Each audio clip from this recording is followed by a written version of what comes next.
Buka dulu. Assalamualaikum warahmatullahi wabarakatuh. Waalaikumsalam warahmatullahi Pagi, wabarakatuh. rekan-rekan mahasiswa semester 7 ya. Udah mulai di ini ya. Di tahap ujung nih. Tahap ujung perjalanan perkuliahan Anda. Sudah 3 tahun. Berarti ini menginjak tahun keempat ya. Tahun keempat, mulai tahun keempat untuk perkuliahan Anda. Nah, di semester 7 ini kalian bertemu dengan mata kuliah metodologi penelitian. Suara saya cukup jelas dan volumenya keras nggak? Sudah cukup belum volumenya? Cukup Pak, jelas Cukup, Pak. Pak. Oh ya, baik. Nah, jadi kalian bertemu dengan mata kuliah metodologi penelitian ya pada semester ini, dan yang mengampu selama satu semester ini adalah saya. Kemudian jadi metodologi penelitian ini sebagai mata kuliah ini ya, apa namanya, tugas akhir. Jadi ini adalah serangkaian gitu. Serangkaian mata kuliah metodologi penelitian, kemudian nanti usulan penelitian, nanti kemudian sampai ke proposal ya, bisa untuk melaksanakan penelitian tugas akhir Anda. Mudah-mudahan kondisinya ini makin baik ya. Kalau kita lihat dengan progres perkembangan COVID-19 ini, kita lihat datanya juga sudah mulai membaik ya. Mudah-mudahan besok kalian ini bisa melaksanakan penelitian seperti 3 tahun ya, 3 tahun belakang ya, 3 tahun sebelumnya kakak-kakak angkatan Anda. Jadi berbeda dengan yang tahun kemarin maupun tahun sebelumnya. Tahun kemarin sama tahun sebelumnya karena pandemi belum bisa masuk kampus, belum bisa masuk ke laboratorium, jadi pelaksanaan tugas akhirnya itu secara ya data yang digunakan adalah data-data yang bukan eksperimental ya.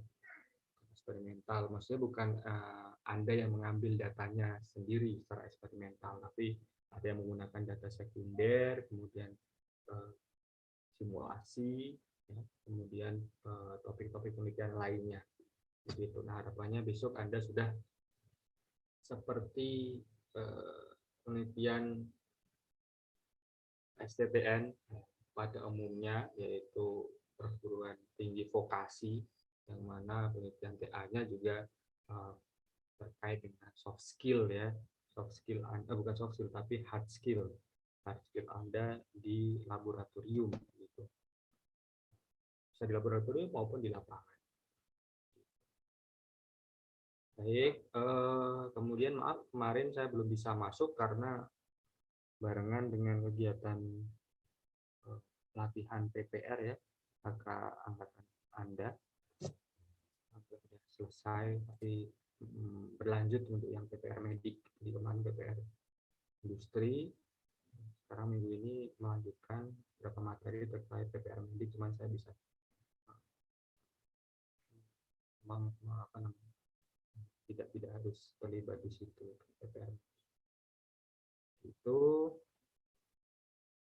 ya, ini pertama ya, seperti biasanya di awal perkuliahan kita apa namanya, diskusi terkait dengan rencana pembelajaran semester di mata kuliahnya metodologi penelitian semester 7, 2 SKS. Jadi kalau terkait dengan deskripsinya, ini ya, mata kuliah ini bertujuan untuk membekali Anda ya, mengenai pengetahuan, pemahaman, dan penerapan berbagai metode penelitian dalam rangka penyusunan tugas akhir. Jadi mata-mata memang tujuannya itu membekali supaya tugas akhirnya itu bisa terencana, terlaksana, dan menghasilkan dengan baik. Gitu ya. Jadi tugas akhir itu harus direncanakan.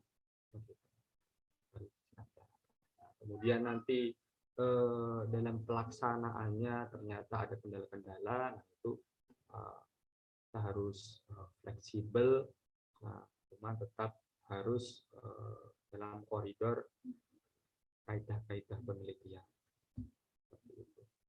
Kemudian dalam perkuliahan ini ya, dibahas terkait dengan jenis-jenis penelitian, langkah-langkah penelitian ilmiah, mulai dari penentuan topik, identifikasi permasalahan, kemudian tinjauan pustaka, penentuan fokus masalah, penentuan variabel, desain dan perancangan, teknik pengumpulan data, analisis dan penarikan kesimpulan. Kegiatan pembelajaran meliputi perkuliahan dengan berbagai pendekatan, metode banyak melibatkan mahasiswa di biasanya ketika offline ya, jadi nanti saya akan memberikan tugas-tugas gitu, tugas-tugas kemudian presentasi. Nah nanti juga Anda bisa lewat Zoom ini juga bisa presentasi menggunakan Zoom ya, terkait dengan tugas yang Anda kerjakan nanti. Ini ada kurang ya. Jadi di sini juga tidak hanya sampai ke penarikan kesimpulan, tapi juga mengenai para penulisan ya. Dan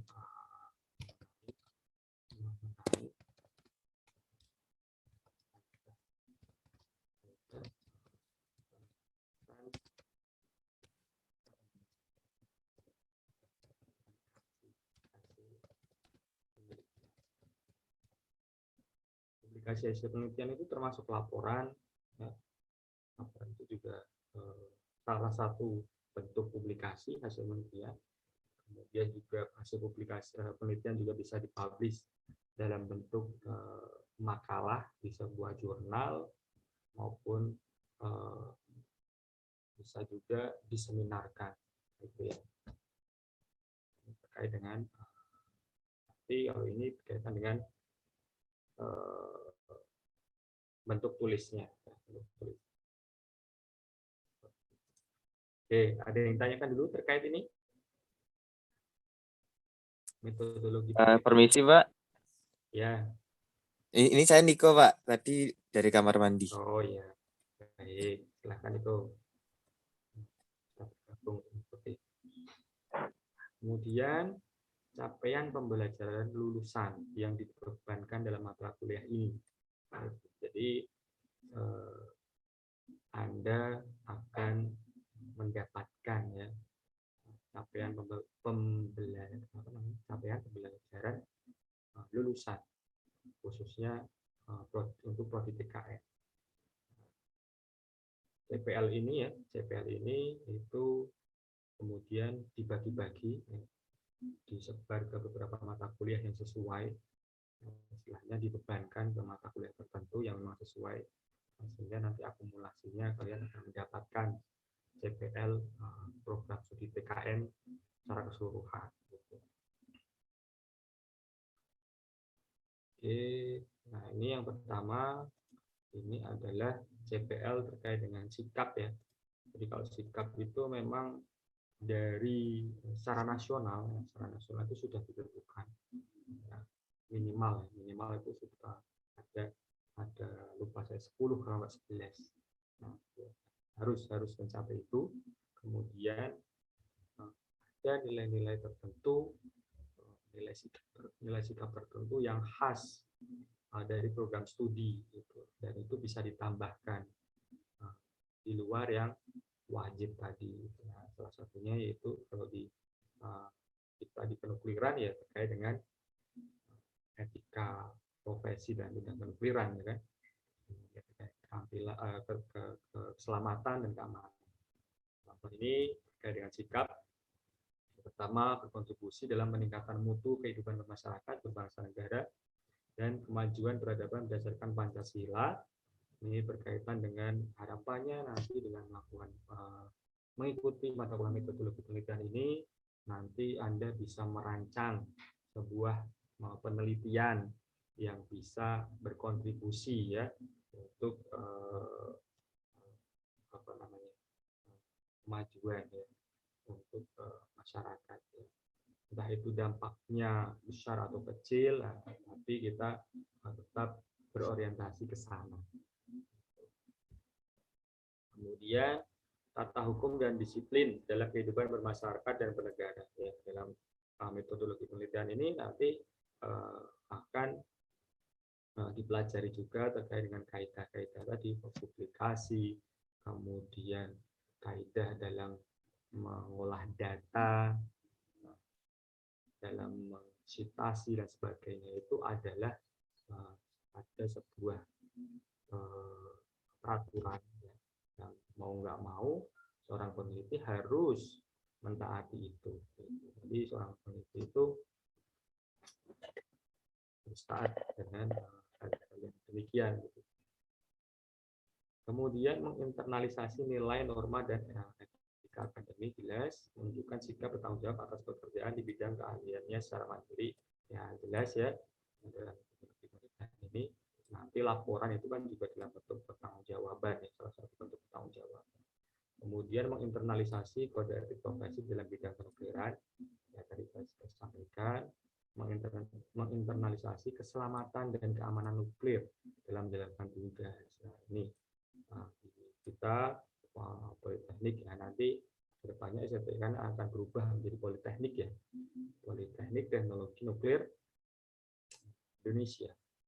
Cuman kalian itu ya, kalian masih nanti kalau tidak keliru ya, kalian nanti lulus itu sudah menggunakan nama Politeknik Teknologi Nuklir Indonesia. Tetapi kalau kakak angkatan kalian itu masih STPN, karena mulai disahkan gitu ya, Politeknik itu ketika wisuda kakak-kakak angkatan kalian itu, jadi ketika wisuda sekaligus istilahnya mendeklar bahwasanya STM itu berubah menjadi Politeknik. Cuman itu berlakunya adalah ke depan kan, kakak angkatan kalian itu masih STM.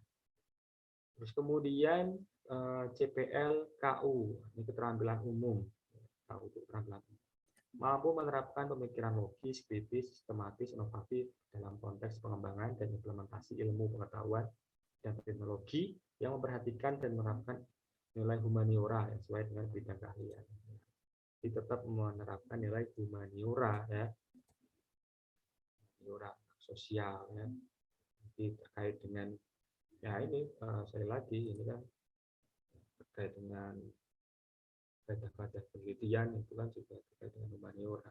Bagaimana kita menghargai capaian atau hasil dari orang lain, itu kan bagaimana kita menghargai, memberikan kredit ya terhadap hasil penelitian yang kita citasi.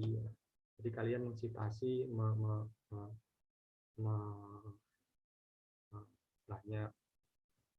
mencitasi ya hasil penelitian orang lain, kemudian kalian mencantumkan namanya, itu adalah sebuah kredit untuk beliau, untuk yang menghasilkan penelitian itu. Jadi kalian jangan lupa untuk selalu mencitasinya dengan benar gitu. Dan mencari sumbernya juga harus dengan tepat gitu. Mampu, kemudian yang berikutnya keterampilan umum ya, mampu menunjukkan kinerja mandiri, bermutu, dan terstruktur. Nah, ini nanti berkaitan dengan tugas kalian. Jadi kalian nanti sebelum UTS ada tugas ya kan, kemudian setelah UTS sudah ada tugas, nah, kemudian proyek akhirnya adalah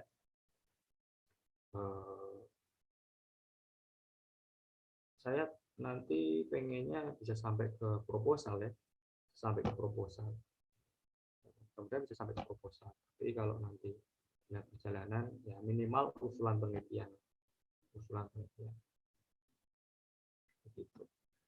Tapi targetnya kalau bisa nanti kita sampai ke proposal. Jadi ketika kalian nanti akan melakukan ujian akhir semester, nah, syaratnya adalah mengumpulkan proposal penelitian. Proposal penelitian. konten user. Kemudian mampu mengambil keputusan secara tepat berdasarkan prosedur baku, spesifikasi desain, persyaratan keselamatan dan keamanan kerja dalam melakukan supervisi dan evaluasi pekerjaannya. Ini berkaitan dengan nanti metode penelitiannya ya, akan kalian rancang. Mampu mendokumentasikan, menyimpan, mengamankan, dan menemukan kembali data untuk menjamin kesahihan dan mencegah plagiasi. Nah, ini juga bagaimana Anda mengambil data, menentukan objek penelitian, menentukan variabel yang memang Anda perlukan, kemudian bagaimana Anda memilih atau istilahnya sampling gitu ya, dan sebagainya. Termasuk bagaimana cara menentukan instrumennya. Instrumennya bagaimana? Instrumennya, kalau instrumennya tidak valid, maka nanti hasilnya akan tidak valid juga gitu. Jadi Anda harus pintar-pintar ya dalam memilih instrumen. Tujuannya apa ya, maka instrumennya harus disesuaikan. Kalau Anda hanya istilahnya melakukan penelitian, kemudian mengambil data dengan berbagai instrumen gitu ya, kemudian motivasinya adalah data yang didapatkan banyak karena dengan memilih instrumen yang banyak gitu. Nah, itu juga tidak benar. Dia harus disesuaikan dengan tujuannya gitu. Sehingga dengan memilih instrumen tersebut harapannya ada data yang bisa digunakan untuk merangkai dengan data yang lain sehingga bisa menjadi sebuah kesimpulan untuk menjawab pertanyaan dari sebuah penelitian. Gitu. Jadi sangat tidak diperkenankan apabila menguji sampel ini dengan alat ini, menguji sampel ini dengan alat ini, gitu kan, banyak sekali. Tapi data itu untuk apa? Apakah itu memang diperlukan atau tidak? Gitu. Kalau cuma banyak-banyakkan data, nah itu jelas bukan penelitian yang baik. Kemudian mampu menegakkan integritas akademik secara umum dan mencegah terjadinya plagiarisme. Nah, plagiarisme ini kita sangat concern di sini ya sebagai peneliti, gitu. Karena apalagi sekarang sudah perkembangan teknologi informasi itu sudah sangat maju sekali. Jadi kesempatan Anda untuk plagiarisme itu juga lebar, tetapi kesempatan Anda bila Anda melakukan plagiarisme dan Anda itu bisa selainnya diketahui ya, potensi diketahuinya ya, itu juga sangat lebar gitu. Karena sekarang sudah banyak sekali alat plagiarism test ya, atau plagiarism check, itu sudah banyak sekali platformnya. Nah, jadi kalian bisa ketahuan gitu, apabila melakukan plagiarism. Dan konsekuensinya pun cukup berat ya. Banyak peneliti sekarang sudah mulai dipublish, jadi peneliti-peneliti yang istilahnya melakukan kecurangan, maka konsekuensinya banyak. Ada yang sampai dia di blacklist, kemudian ada yang dikenakan denda dalam bentuk materi atau uang, ada yang sampai dilakukan penjara gitu. Dan ini bukan semata-mata karena ini yang dirugikan bukan hanya jurnalnya gitu ya, dan hanya orang yang istilahnya diplagiat gitu, tapi nanti dampaknya banyak terkait dengan hasil penelitian. Coba Anda bayangkan ya, apabila hasil penelitiannya itu katakanlah datanya dia tidak mengambil data secara fakta gitu, dia hanya mencomot-comot yang kemudian hasilnya tidak bisa dipertanggungjawabkan gitu, katakanlah ini terkait dengan pengambilan data.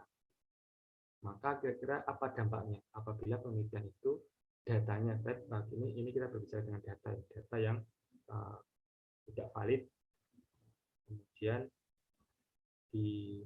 karena tadi mau plagiat dari orang-orang dikumpulin, katakanlah ini berbicara dengan data. Nah, nanti kira-kira apa dampaknya apabila penelitian itu data yang diambil itu tidak secara eksperimental dan tidak bisa dibuktikan dengan fakta. Kira-kira apa hasilnya atau dampaknya? Ada yang berpendapat?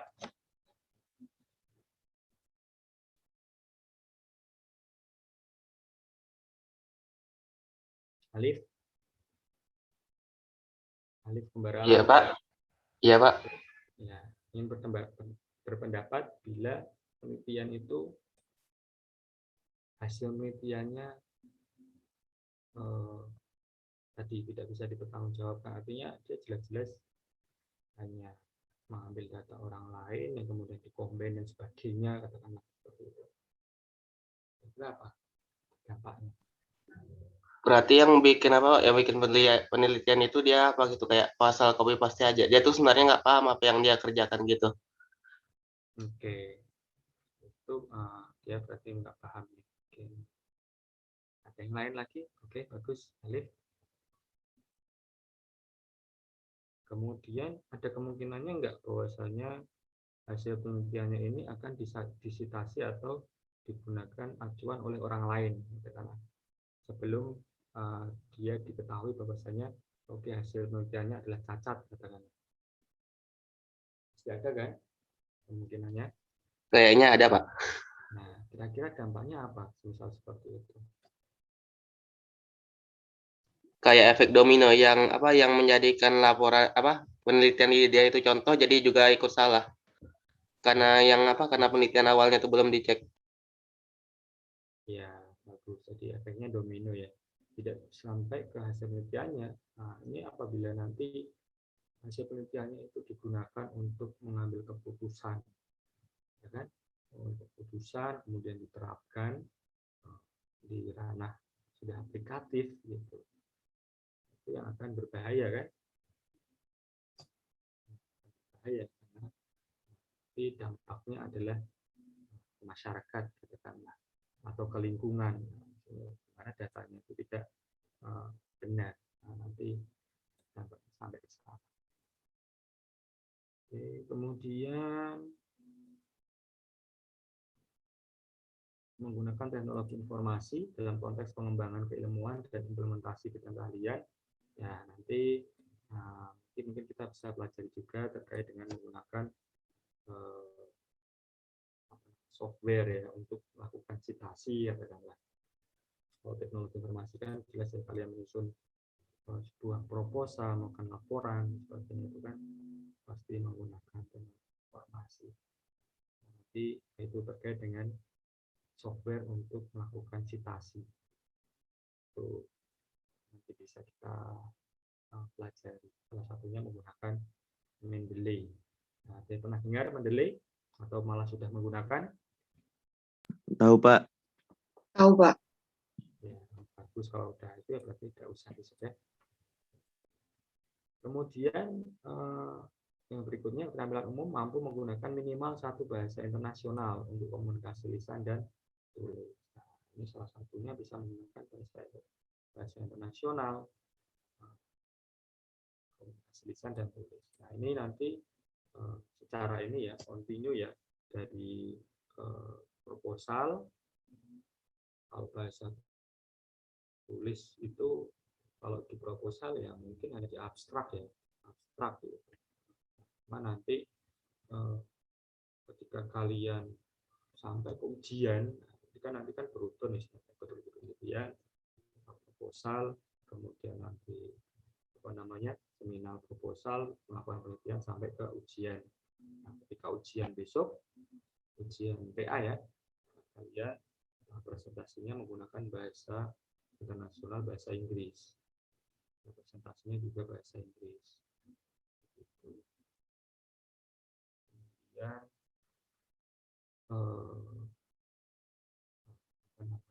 draft publikasi, nah itu juga direkomendasikan juga menggunakan bahasa Inggris. Gitu. Jadi nanti kan selain laporan PA, kalian juga diminta untuk membuat draft verifikasi terkait hasil penelitian kalian.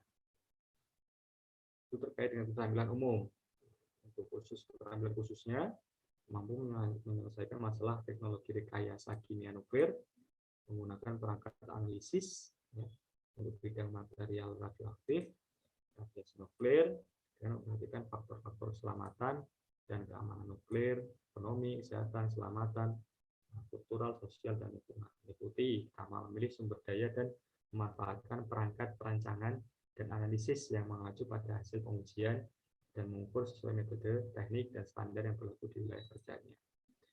Jadi kalian menggunakan radiator, katakanlah kemudian menggunakan SRF,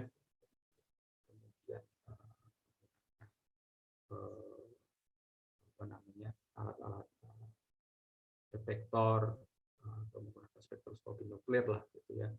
Itu kalian harapannya akan mendapatkan keterampilan khusus di bidang ini. Kemudian menyusun dan mengkomunikasikan laporan kerja sesuai dengan format dan standar yang berlaku. Ini khusus ya, khusus yang diemban oleh prodi PKN, yang khusus penukliran.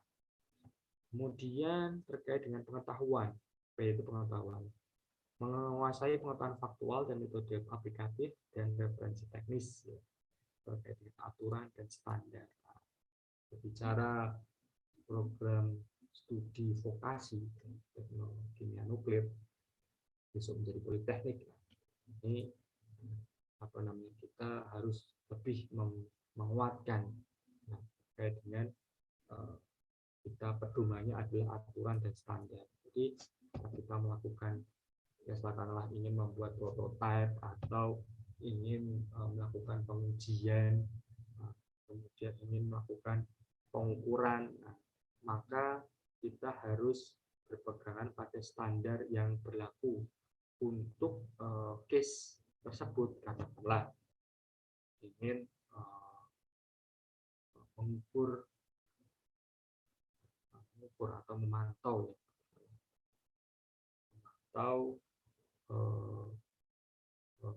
level tingkat radioaktivitas lingkungan terkait dengan logam berat ataupun radioaktivitas tadi ya, terkait dengan zat radioaktif di lingkungan. Nah, maka nanti kalian harus mencari acuannya atau standarnya, bahwasanya berdasarkan standar A katakanlah dengan konsentrasi sekian itu masuk ke level apa, dan konsentrasi sekian itu levelnya apa. Nah, seperti itu. Jadi harus menggunakan standar ya, standar yang berlaku sesuai dengan yang Anda kerjakan. Atau kalian melakukan penelitian berdasarkan metode standar apa. Jadi acuannya tetap menggunakan standar gitu ya, karena vokasi itu memang aplikatif dan di lapangan gitu ya, harus bisa diterapkan di lapangan sehingga tidak hanya teori ya, dalam konteks teori, tapi sudah memang bisa aplikatif sampai ke bawah, sehingga standar-standar itu harus kalian acu. Standar tersebut kan itu artinya memang sudah ada kaidah-kaidah tertentu ketika dalam teknis aplikatif. Kemudian menguasai prinsip penjaminan mutu pada proses pengoperasian, instalasi, perawatan, perbaikan, desain, renovasi, inovasi, memilih sumber daya, dan memanfaatkan perangkat perancangan dari analisis penyusun manusia untuk perangkat nuklir kelas 3. Nah, ini perangkat nuklir kelas 3 itu sebenarnya ada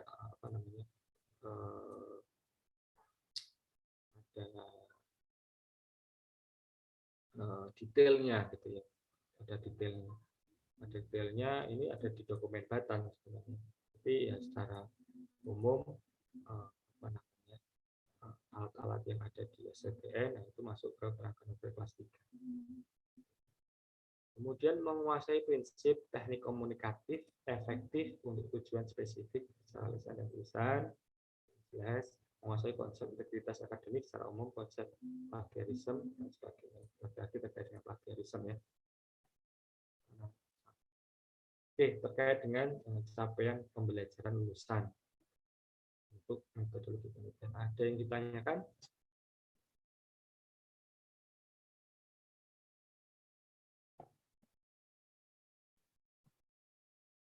Belum ada? Cek.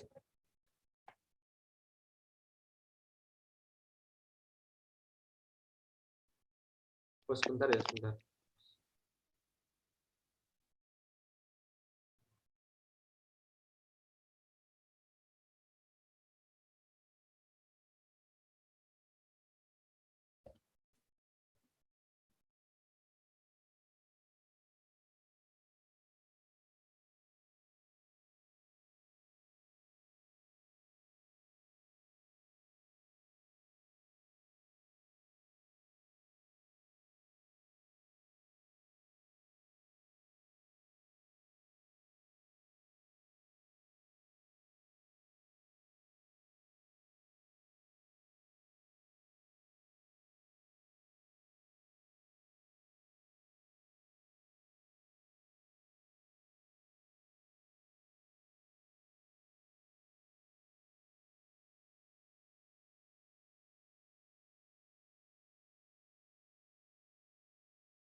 Oke, maaf ya.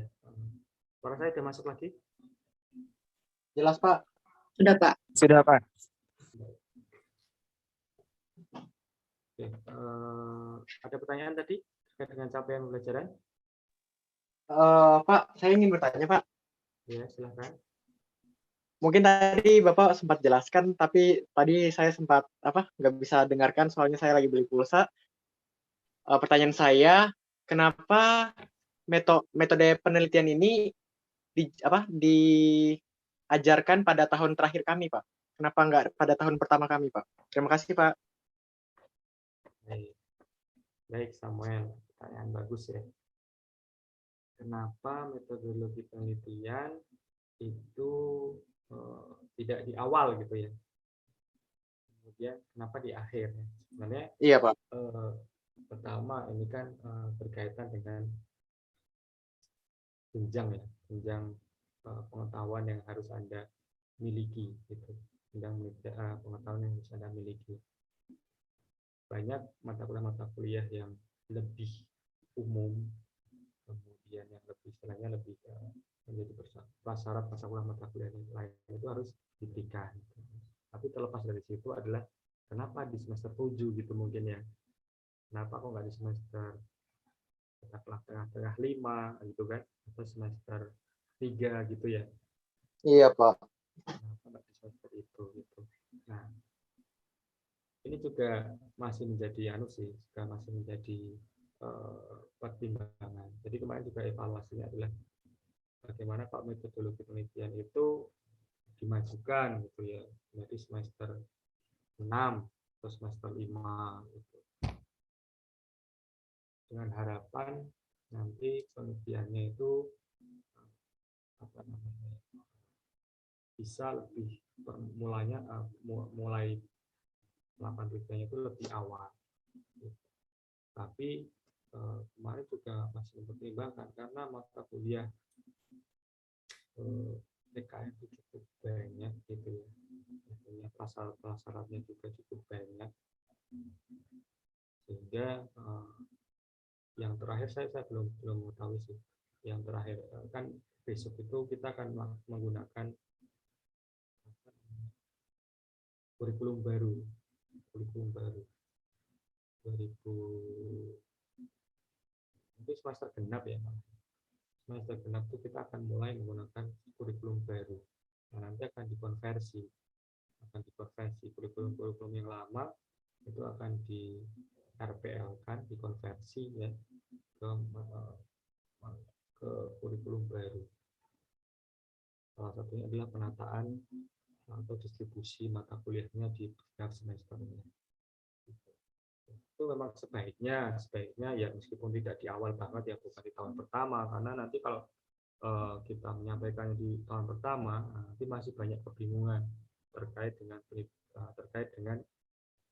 metode penelitian ini, karena nanti kan keluarannya kan proposal. Nah, nanti masa di tahun pertama harus sudah memikirkan proposal, padahal pengetahuan terkait dengan penukliran dan sebagainya itu belum ada basicnya. Kemudian nanti disuruh memikirkan topik, kan itu keluarannya di situ.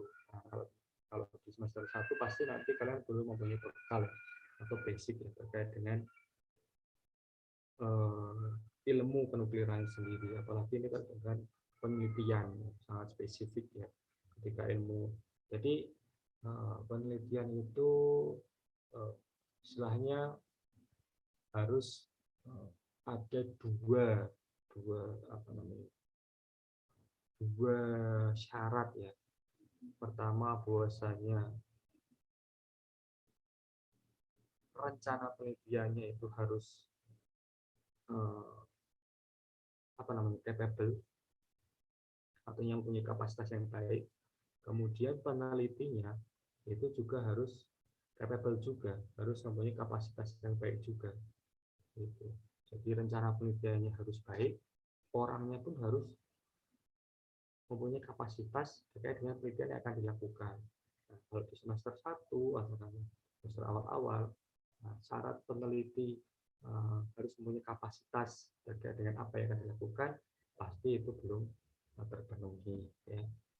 Kemudian juga nanti dampaknya juga rancangan penelitiannya juga kan tidak kurang masih belum bagus lah terkait dengan rancangan atau rencana penelitiannya. Karena itu ya, tetap kalian harus mendapatkan pengetahuan, keterampilan dan sebagainya supaya Anda itu kompeten, Anda itu capable terkait dengan apa yang akan Anda lakukan di penelitian tersebut. Begitu. Oleh karena itu ya diberikan di semester akhir. Cuman pertanyaannya adalah memang baiknya bukan di semester 7 sih. Itu akan lebih baik ya, bukan baiknya tapi akan lebih baik misal dimajukan, misal semester 6 atau mungkin semester 5 gitu ya. Tapi tidak maju-maju banget begitu, karena tadi berkaitan dengan kapasitas penelitinya juga atau mahasiswanya juga untuk melakukan perencanaan penelitian dan nanti akan melakukan penelitiannya. Begitu Samuel, sehingga memang tidak masih belum tidak ideal lah kalau misalnya dilakukan di semester 7. Bisa dimajukan, tetapi juga tidak di semester awal. Itu kemarin sempat dibahas juga dan ada wacana untuk dimajukan, tapi saya belum sih. Yang terakhir, karena saya tidak masuk di tim kurikulum ya, pembahasan kurikulum belum lihat finalnya seperti apa. Begitu, Samuel. Jadi jawabannya adalah tadi terkait dengan syarat kapasitas penelitinya. Itu ya. Juga belum bisa disampaikan di awal. Baik, Pak. Terima kasih, Pak. Ya, sama-sama.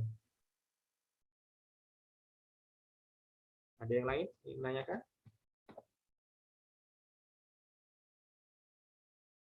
Belum ada? Oke, lanjut ya. Kemudian ini CPMK. CPMK, capaian pembelajaran mata kuliah. Pertama, membuat dan menghasilkan usulan penelitian sesuai dengan pedoman tulisan usulan penelitian, membuat literatur review dan menemukan permasalahan. Nah, nanti tugas-tugas Anda ini membuat literatur review. Jadi, kalian akan mereview beberapa makalah atau paper yang sesuai dengan topik yang akan Anda lakukan.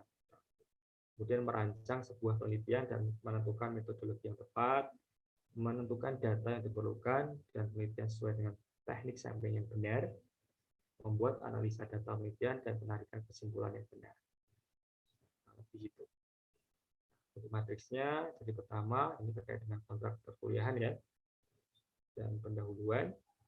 Kemudian pertemuan berikutnya terkait dengan ya pengertian ilmu, filsafat, kemudian pengertian pengetahuan, filsafat pendekatan ilmu, dan sebagainya. Kemudian pertemuan ketiga dan keempat yang terkait dengan kajian pustaka, identifikasi masalah, perumusan masalah, hipotesis, bagaimana Anda merumuskan hipotesis, ya kan? Hipotesis ini ada banyak macamnya, deskriptif, komparatif, asosiatif, dan komparatif asosiatif.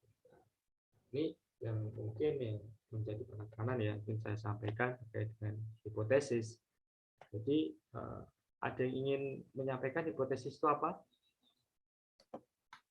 Sebelumnya, apa itu hipotesis? Anda ingin menyampaikan?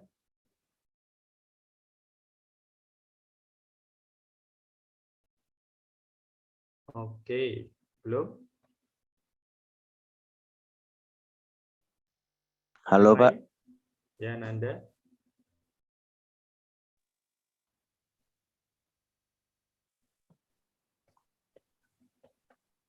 Belum ada suara Nanda? Atau saya yang tidak mendengar? Apa itu hipotesis?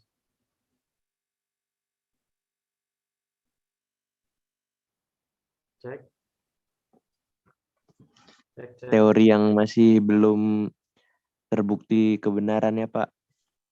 Teori yang masih belum terbukti kebenarannya. Baik, oke. Jadi belum diketahui kebenarannya. Teori. Oke. Kemudian ada yang berpendapat lain?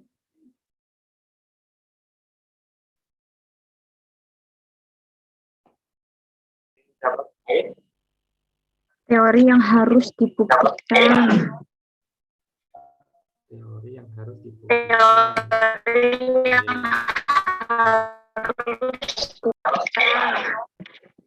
Oke, dari Khairum ya. Khairum. Teori yang harus dibuktikan karena tadi menurut siapa namanya?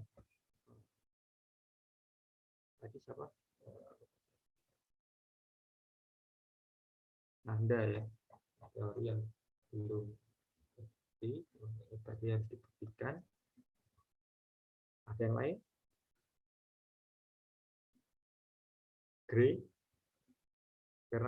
Gregorius Fernandes.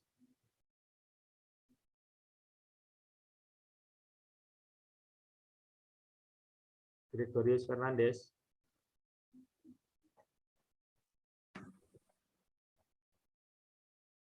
Cek.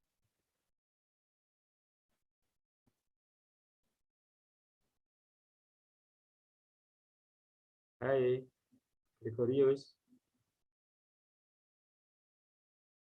Suara saya terdengar nggak yang lain? Terdengar, Pak. Oke. Mana ini, Gre? Ada kendala kah? Tapi tadi terlalu kecil Pak suaranya. Oke. Sekarang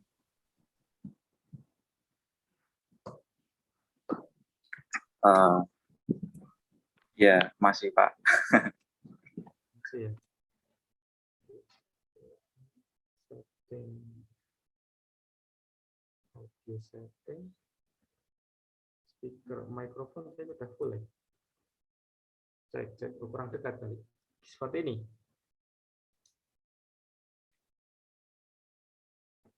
Ya Oke. Pak, nggak apa-apa Pak. Tadi mana nih? Gregorius Fernandes. Gregorius Fernandes.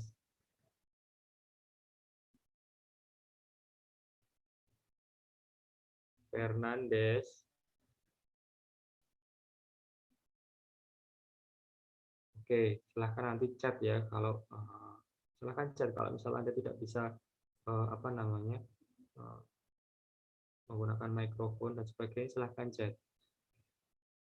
Yang lain dulu.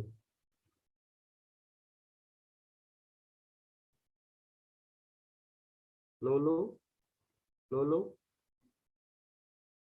Hadir, Pak.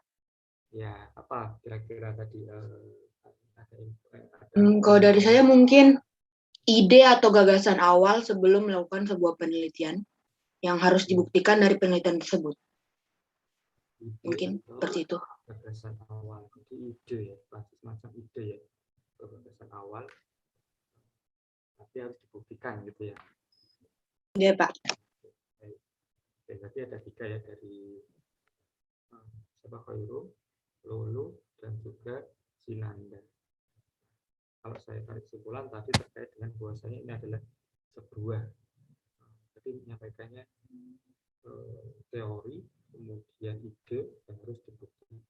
Ya, jadi ya, sudah bagus. Mungkin saya menambahkan. Jadi hipotesis itu adalah kan di dalam apa namanya urutannya nanti ya, nanti akan kita pelajari. Mungkin saya sampaikan lebih awal terkait urutannya kan nanti bahwasanya kita kan punya topik ya, topik penelitian. Kemudian topik penelitian itu akan kita rumuskan masalahnya itu apa sih itu secara spesifik. Dan kemudian nanti ada batasan masalahnya dan sebagainya. Nah, dari masalah yang sudah spesifik itu akan kita angkat, akan kita selesaikan permasalahan itu. Nah, sebelum kita akan menyelesaikan masalah tersebut ya dengan suatu tindakan metode tertentu, kita kan harus tahu ya terkait dengan scope, terkait dengan kajian-kajian yang mungkin sudah ada atau sudah membahas terkait dengan permasalahan itu, yang mungkin sudah ada gitu. Maka kita perlu melakukan suatu kajian sesuai kajian pustaka, ya, kajian pustaka terkait dengan hasil penelitian orang-orang terdahulu yang mungkin sudah pernah melakukan penelitian itu terkait dengan topik itu, atau mungkin sebatas ya bersinggungan dengan topik yang kita angkat. Kemudian selain hasil penelitian orang lain tersebut, kita juga mencari landasan-landasan teori, ya kan, landasan teori yang berhubungan yang nanti bisa digunakan untuk memecahkan masalah yang kita angkat. Dari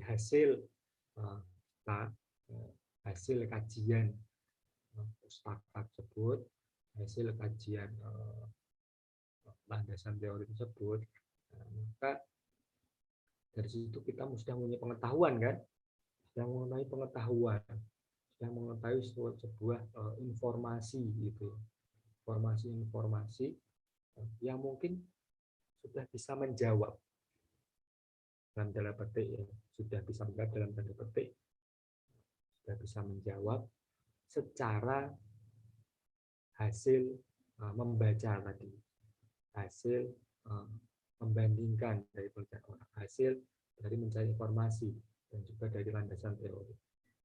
Jadi masalah yang kita angkat tadi ternyata kita bisa mengambil kesimpulan dengan berdasarkan hasil kajian yang kita lakukan.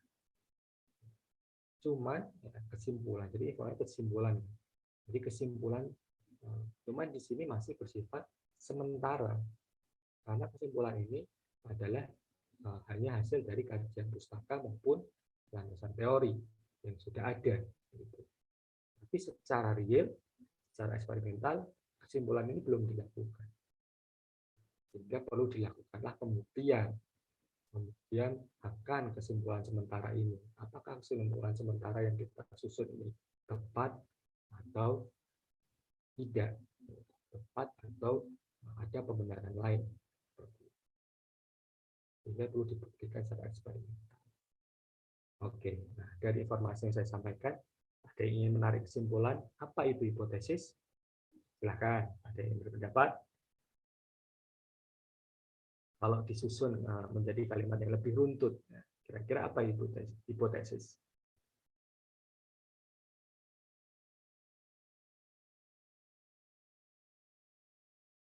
Ayo, siapa? Silakan.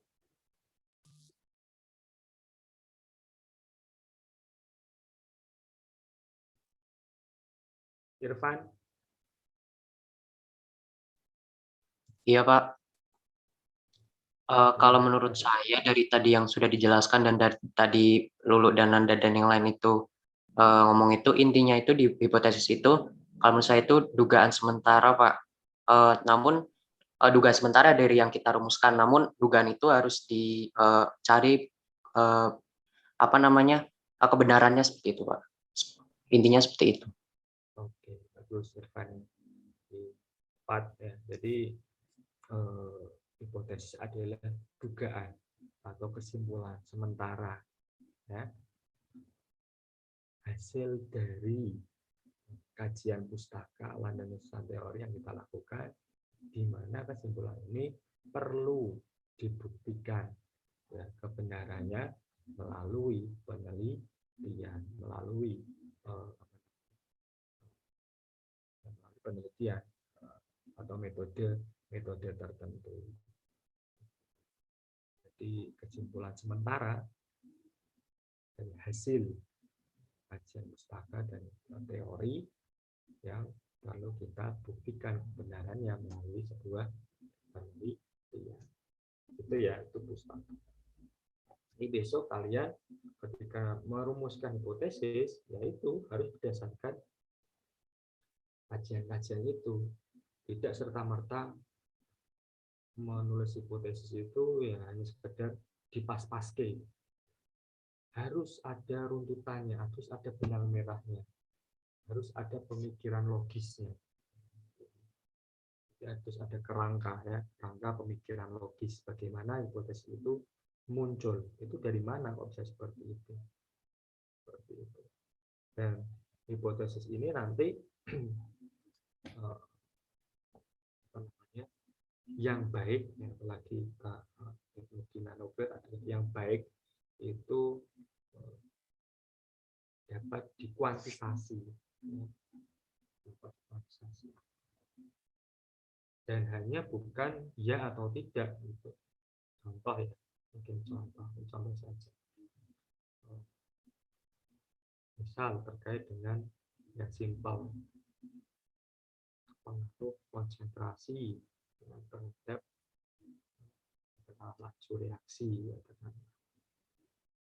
reaksi tertentu, pastinya reaksi tertentu. Kemudian hipotesisnya adalah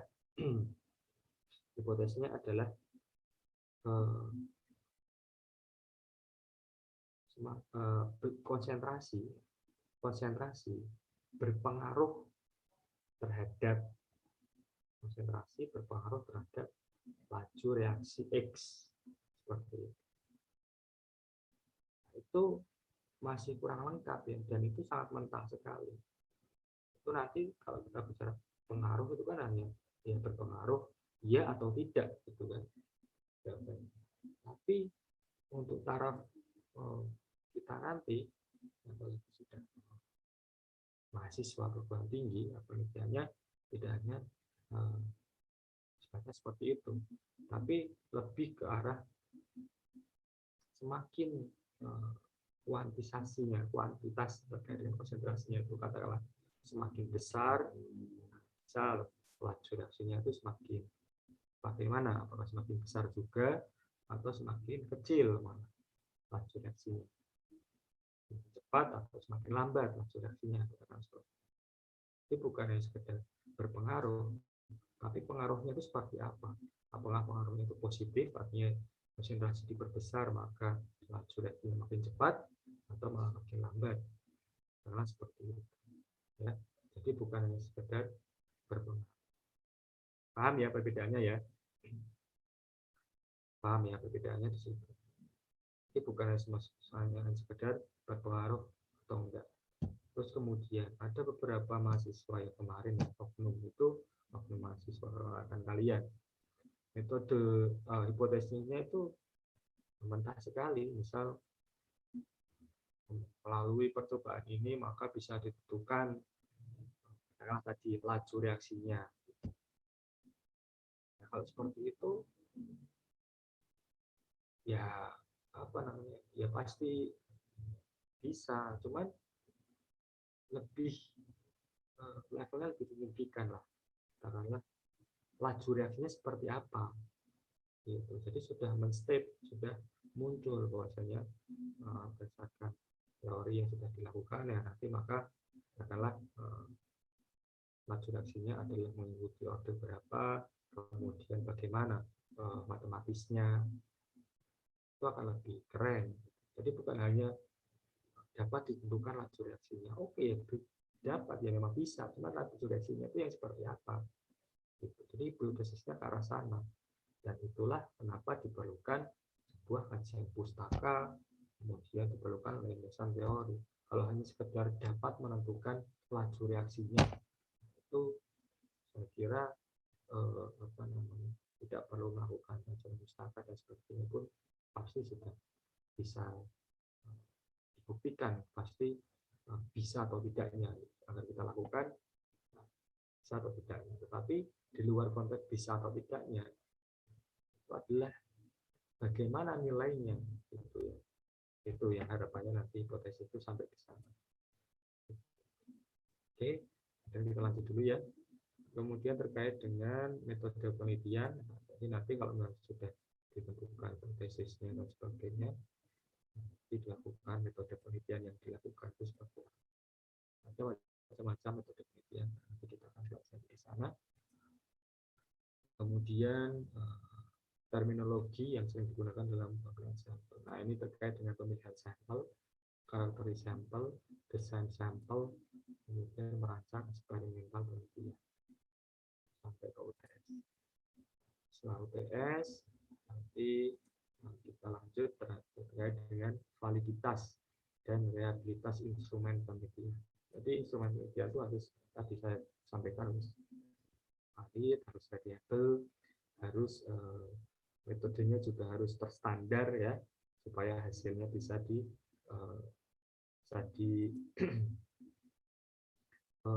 bertanggungjawabkan. Oke, Alif, silahkan ke kamar mandi. Kemudian pengembangan instrumen pengumpulan data. Nah, berikutnya ya, dengan pengumpulan data, spesifikasi instrumen, pengujian instrumen, analisis pengujian emas berlanjut ya. Pengumpulan data, jenis-jenisnya, rancang eksperimental, sebagainya, proposal, tulis laporan. Pada akhirnya adalah kalian mempunyai kompetensi tidak hanya merancang penelitian, tetapi juga nanti mempunyai kompetensi untuk kompetensi pengetahuan ya terkait dengan melakukan penelitian, kemudian sampai ke pelaporan. Dalam prakteknya nanti yaitu saya akan berikan beberapa tugas terkait dengan review paper, review makalah yang berkaitan dengan topik yang akan Anda pilih nanti. Jadi kalian nanti silahkan setelah ini mulai memikirkan, mulai membayangkan, mencari informasi terkait dengan topik penelitian yang Anda angkat. Itu untuk RPS-nya. Ya, kontrak perkuliahan juga kurang lebih sama ya, kontrak perkuliahan.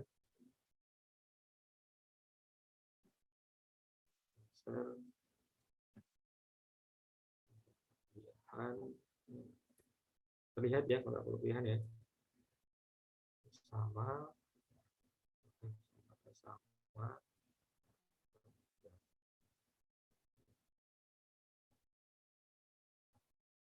Perkuliahannya tadi telah di LPS. Kontrak perkuliahan mungkin ya lebih spesifiknya kita di sini terkait dengan kontrak perkuliahan. Oke, ada yang ingin berpendapat terkait dengan kontrak perkuliahan? Nanti ada tugas, kemudian ini final project. Nah, jadi ini sebenarnya masuk tugas sih. Jadi dalam kalau vokasi itu kan tugas itu minimal 20%. Nanti ketika dimasukkan di akumulasi, nah ini menjadi tugas ya. Jadi tugas itu 40%, UTS 30, UAS 30. Tugas itu ya nanti ini di tengah-tengah.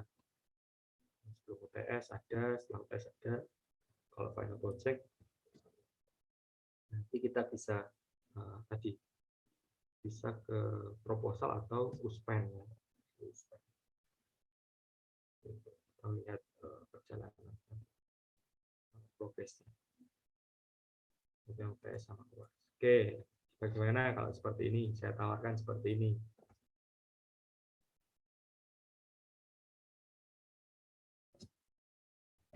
Cek.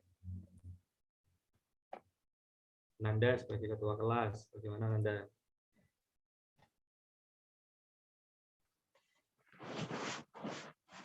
Ngikut teman-teman kelas lainnya, Pak. Iya, teman-teman yang lain bagaimana? Setuju, Pak. Setuju. Setuju, Pak. Itu ya. Setuju, Pak. Jadi UTS ini adalah materi sebelum UTS, UAS juga hanya materi yang setelah UTS.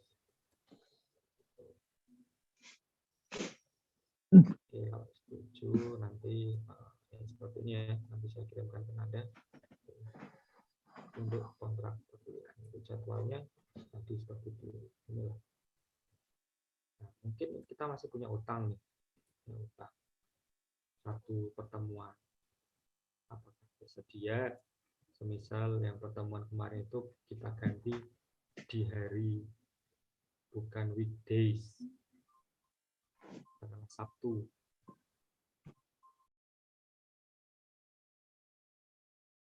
Setia enggak? Besok Sabtu. Cek.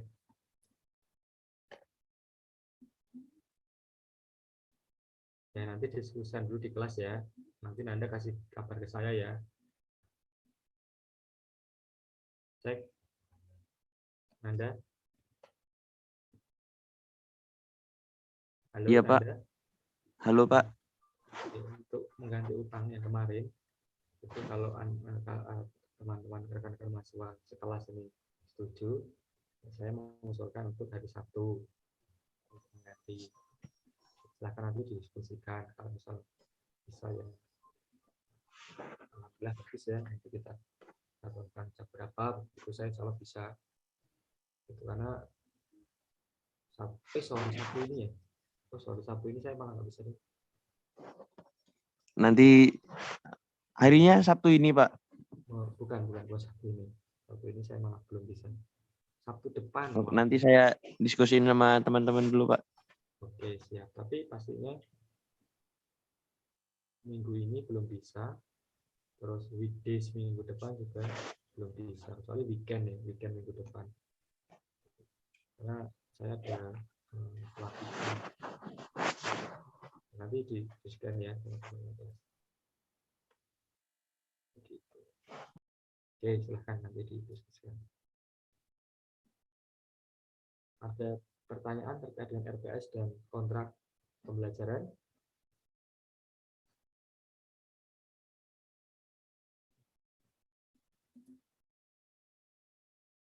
Belum ada? Belum ada, Pak. Oke, belum ada ya. Baik. Saya ingin, sebagai motivasi Anda dalam nanti mencari topik penelitian, ini saya nanti cari-cari topik dulu ya. Nanti terkait dengan rancangan PPN-nya kita ini sambil berjalan ya. Bagaimana nanti menyusun proposal. Nah, Pak Lutfi, ya, silakan. maaf Pak, suaranya nggak kedengeran. Oh, Kecil. ini ya.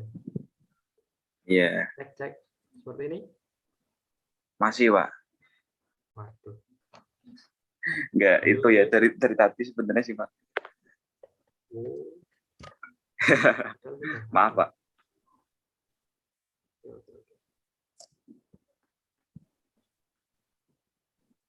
Kalau speaker yang kedengaran saya itu udah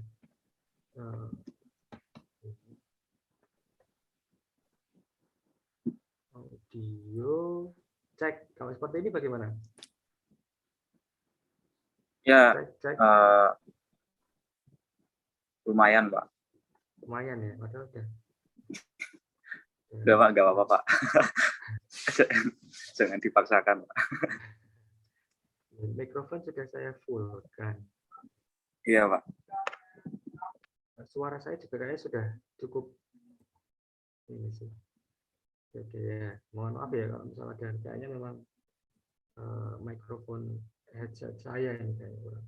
Sedangkan kalau nggak pakai headset saya nggak bisa ini, nggak bisa terinput suara saya. Oke, mohon maaf ya, mohon dimaklumi ya.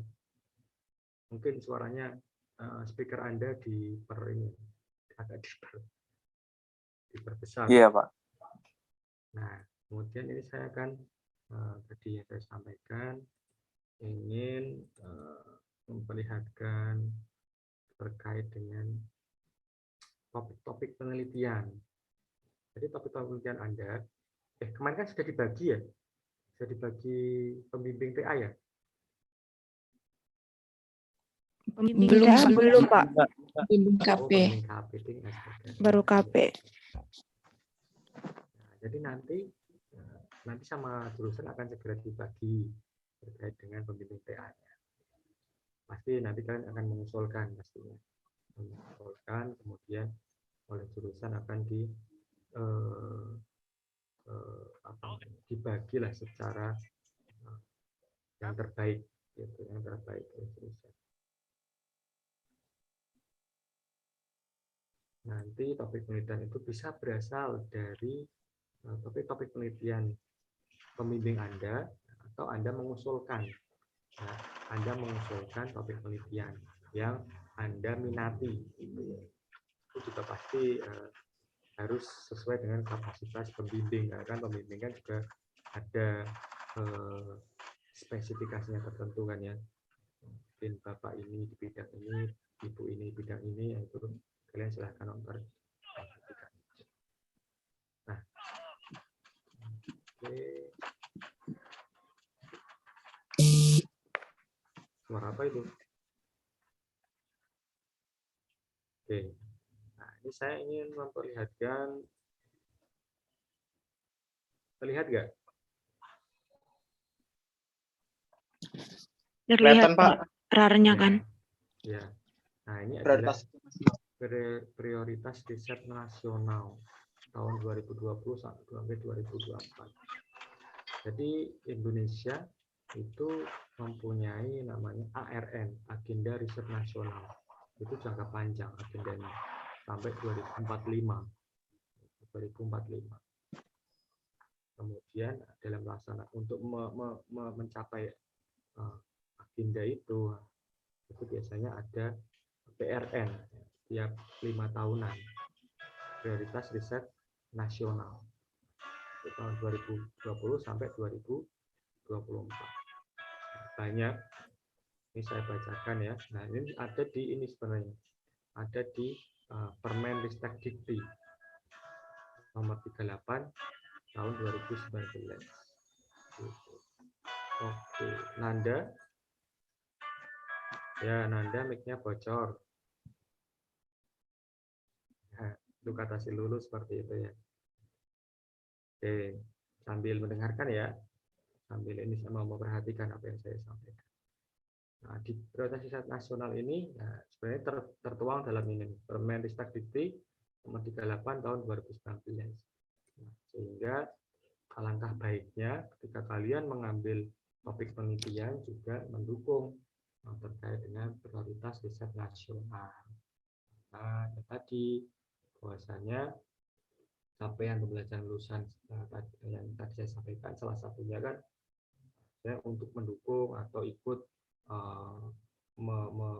tadi ya istilahnya memecahkanlah permasalahan bangsa sehingga bisa meningkatkan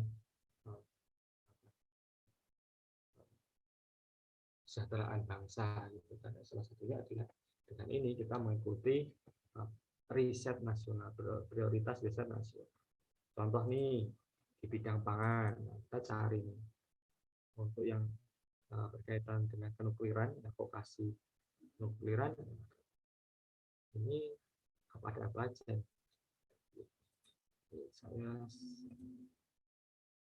Ini bidang pangan ya, terlihat ya? Terlihat, Pak. Pangan, contohnya ini bioteknologi, tema risetnya bioteknologi modern untuk produksi benih dan bibit unggul tanaman, ternak, dan ikan. Topik risetnya bioteknologi modern dan teknologi pendukung varietas unggul baru padi produktivitas tinggi. Ini institusi pelaksananya, koordinatornya adalah Badan Penelitian dan Pengembangan Kementerian Pertanian. Nah, anggotanya, di sini ada salah satunya adalah Batam, gitu kan? Batam kan juga penelitiannya kita kan ada itu terkait dengan bibit unggul, ya, bibit unggul padi ya. Di sini padi ya, apa namanya? Yang di ini khususnya ini kalau yang bagian ini adalah padi. Kalian bisa masuk ke ranah situ ya, terkait dengan apa namanya itu peningkatan benih padi ya. Katakanlah menggunakan radiasi, silahkan benih padi, kemudian benih jagung, kemudian kedelai, permajaan jenis sawit dan sebagainya, itu bisa dilihat di sini. Dilihat di sini ya, ini terkait dengan pangan. Artinya nuklir itu kita topik nukliran itu bisa masuk ke prioritas riset nasional di bagian pangan ini pun bisa masuk seperti itu ya. Itu untuk pangan. Kemudian yang lainnya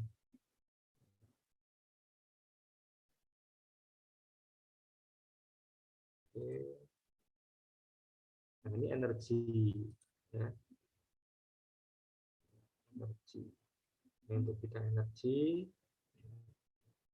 ini adalah bahan bakar bersih berbasis energi baru dan terbarukan. Ada nggak ini nuklir kan? Oh ini nih teknologi pembangkit listrik tenaga nuklir secara komersial. Kita emang secara nasional sudah ada rencana terkait dengan PLTN skala komersial gitu. Cuma sampai tahun 2024 targetnya apa? Ini sampai ke prototipe. Silahkan misalnya ada yang berminat di sini untuk mengembangkan, itu silahkan. Bisa dibuka-buka yang bagian energi. Kemudian kesehatan, cari lagi kesehatan, transportasi, kesehatannya.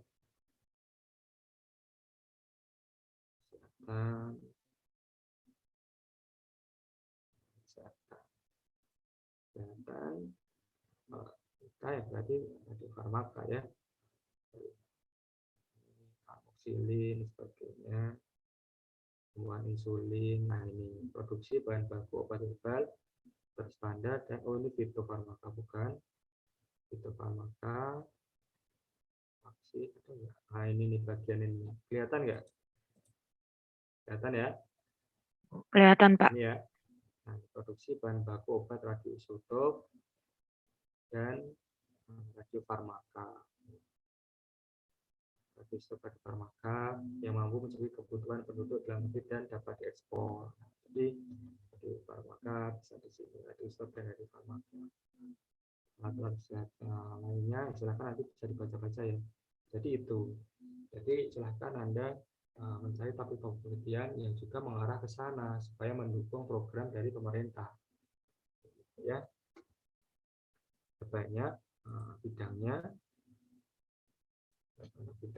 tadi pangan, kan? Pangan, kemudian energi, kesehatan, transportasi, rekayasa kerjaan, angkam, kemaritiman, soshum, multidisiplin. Nah, ini silakan nanti kalian bisa baca-baca ya terkait dengan PRN, prioritas riset nasional, mana saja yang bisa diselesaikan ya dengan penukliran, karena kan kita di bidang penukliran, teknologi kimia nuklir gitu ya. Jadi silahkan bisa cari. Oke, sampai sini ada yang ditanyakan?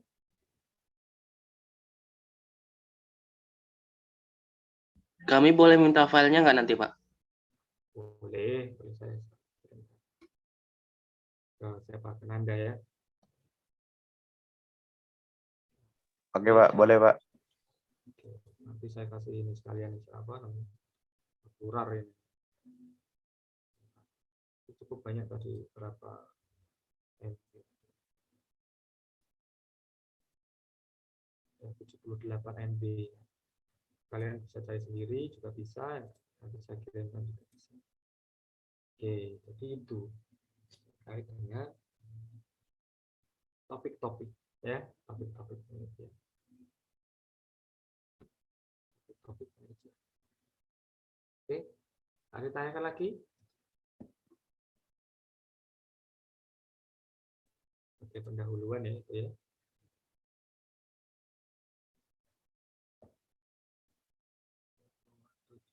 Radiofarmaka,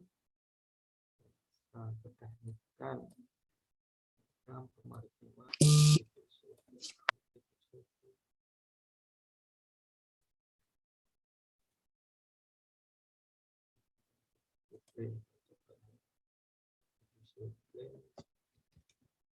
saja.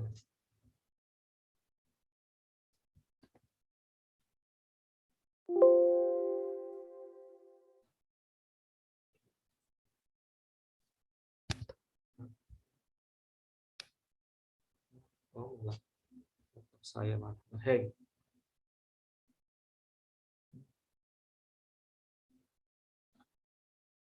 Tetap saya. Oke.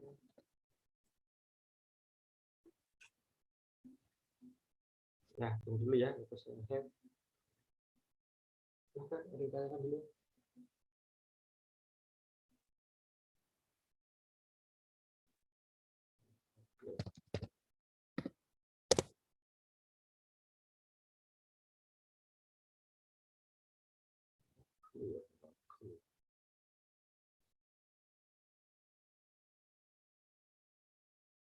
Oke,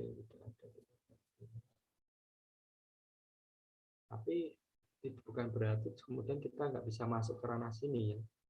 Jadi misal ada topik tertentu, kemudian topik tersebut bisa kita angkat dengan menggunakan diselesaikan dengan teknologi nuklir, tidak masalah. Itu bahkan topik ya, sesuai makro ya, topiknya ini ya, ada di sini dan bisa ini tidak masalah. Artinya kita tetap bisa mendukung ya program, malah itu menjadi suatu alternatif kan, teknologi alternatif ketika menggunakan teknologi nuklir.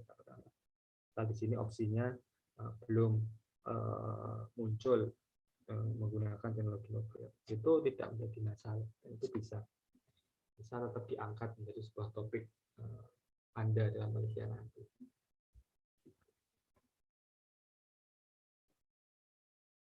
Oke.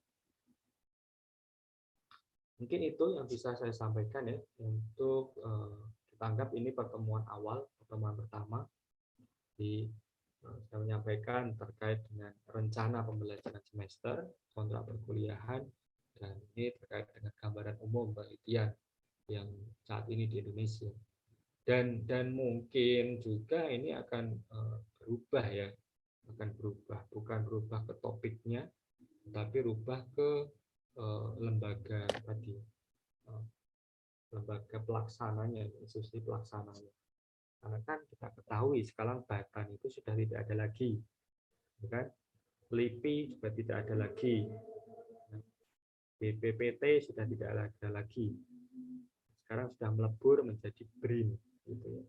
Harapannya akan lebih efisien dalam melakukan penelitian ya, dengan anggaran yang bisa lebih efisien, kemudian hasilnya nanti lebih efektif dengan capaian-capaian tertentu. Jadi pasti ada perubahan. Cuman kalau dari segi topik risetnya saya kira tidak berubah. Begitu, tidak jauh berubah, mungkin sama. Ini itu yang mungkin yang bisa saya sampaikan untuk pertemuan awal ini. Kalau apabila sudah tidak ada pertanyaan, maka mungkin bisa kita cukupkan ya untuk pertemuan perdana ini. Bagaimana rekan-rekan mahasiswa?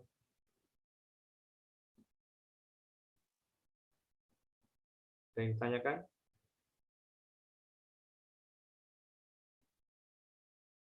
Tidak ada? Hafiz? Mau tanya, Pak. Oh iya, Hafiz. Terkait kemarin usulan penelitian. Oh iya, usulan penelitian Itu. Hafiz ya. Iya. Ya. Tanya. Apa namanya? Sudah sejauh mana? Gitu maksudnya. Iya, reviewnya. Oke, sudah sejauh mana? Jadi kemarin ya saya salah satunya mungkin saya yang diberi tugas untuk mereview USPEN ya, mempunyai Hafiz ya. Yang dua Iya, siapa? Pak. Yang biasanya dua kan ya? Dua. Satunya siapa? Yang kedua Bu Ega udah direview. Nah, Bu Ega sudah direview ya.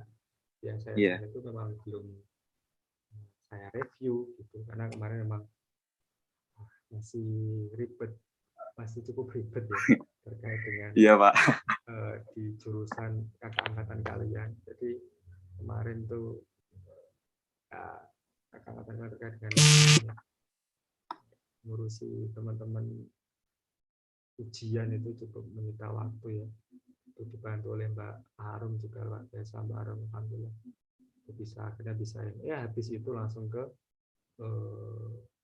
latihan PPR lagi. Jadi untuk punya si Hafiz memang belum saya review Hafiz. Nah, nanti insya Allah habis inilah, ini sudah PPR sudah, nanti saya akan review ya Hafiz ya. Cuman apa namanya, kan berkaitan dengan usulan penelitian itu ada kaidah-kaidah tertentu. Ya ini yang sebenarnya masuk dalam konteks di metodologi penelitian ini begitu. Sehingga ya tidak apa sih, mungkin saya secara paralel nanti saya review, nanti misalnya ada perbaikan ya, bisa disesuaikan dengan materi-materi yang pembelajaran di metodologi penelitian ini ya Hafiz ya.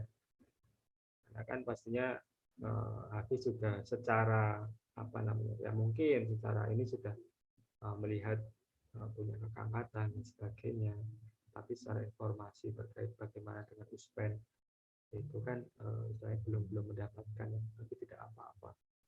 Mungkin misal ada perbaikan nanti sesuaikan ya dengan apa yang dipelajari di metodologi penelitian. Oke, Hafiz, insya Allah segera saya akan review ya.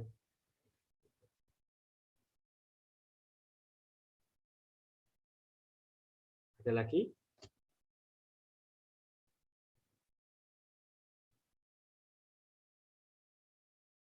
Cukup? Baik, kalau sudah tidak ada, mungkin saya cukupkan.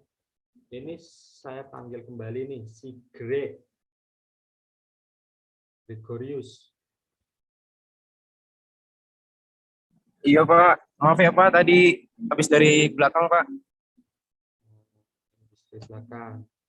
Nah, jadi mohon ya untuk yang lain apa namanya, istilahnya kalau ingin ada keperluan ya, istilahnya meninggalkan laptop atau apa gitu ya, tidak bisa memperhatikan di sementara, bisa menyampaikan di chat gitu, sehingga saya jadi tahu gitu. Ya memang keterbatasan Zoom itu memang seperti ini ya. Gitu. Tapi Iya ya Pak, tadi, sekali lagi saya minta maaf ya Pak. ya nanti pengajar bisa saja mengklaim bahwasanya Anda tidak hadir dalam perkuliahan meskipun Anda presensi ya, tapi kan nanti bisa apa namanya itu, bisa divalidasi oleh dosen atau oleh pengajarnya, bahwasanya mungkin Anda dianggap tidak masuk kuliah gitu, bisa divalidasi itu ya. Iya Pak. Baik, cukup sekian perkuliahan kita pada hari ini. Untuk berikutnya nanti saya bisa